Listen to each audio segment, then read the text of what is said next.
oxygen.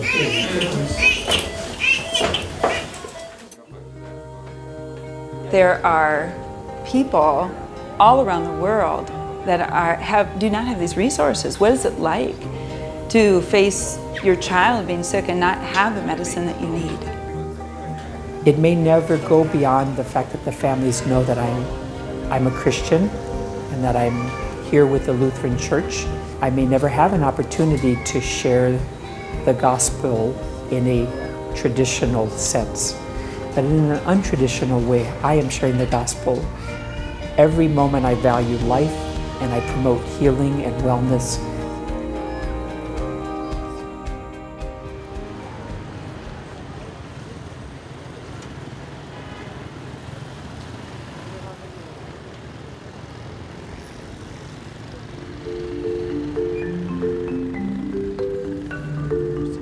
We chose to come to Tanzania because there were the hospitals and the Lutheran Church was willing to embrace and support us in the desire to work in global health and in pediatrics and in physician training.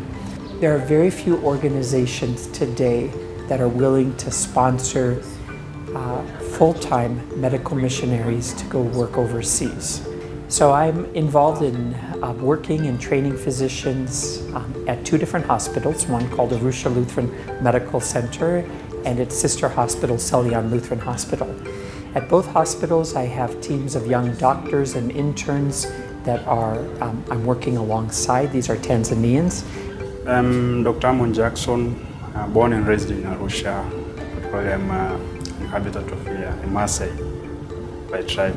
I didn't know that I would be a doctor one day, but meeting Steve and Matthew added a passion in terms of how they were supervising us. Meeting a different person from a different country with another different way of supervising you made us love pediatric. I didn't even know that I'll end up being in pediatric eventually, but I ended up being in pediatric, enjoying it. Maybe one of the greatest joys also is seeing these doctors and nurses rise up in their level of what they can do and realize they themselves can do more than they thought. These doctors give me so much hope and for this country because they are the ones that are going to shake the tree and rattle and stomp on the ground and demand that things are better than they are right now. And teaching is at my heart and at my core value among the most important things I do. In addition, we have started here probably the highest level of care for critically ill newborns, which is what we call a neonatal intensive care unit. My wife and I have been the recipient of far more gifts by living and working in Africa than we've ever given back.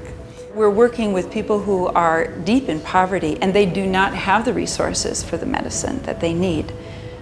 That's where I think we step in and need to help, out of compassionate heart, to take our place in the world to say, we're going to share our resources with you. The doctors who have come here, short-term and long-term, become completely changed in how they think about medicine through working in this setting. They become much more conscious of price, around social inequities of healthcare, around cutting costs.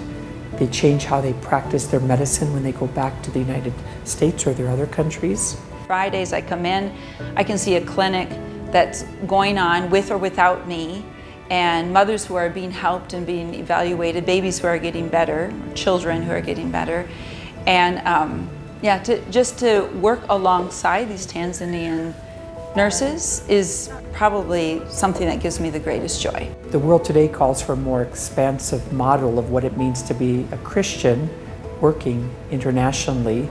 It's not about numbers or counting souls. It's walking in the footsteps of Jesus as, in my case as a physician, the great healer, somebody who comes with compassion and healing and models that to other people. In all of these situations and settings, as a missionary, I represent the hands of Jesus to that child, to that family. And in caring for them and in loving and in offering them the highest quality of medical care possible in this country, that I am serving as a missionary.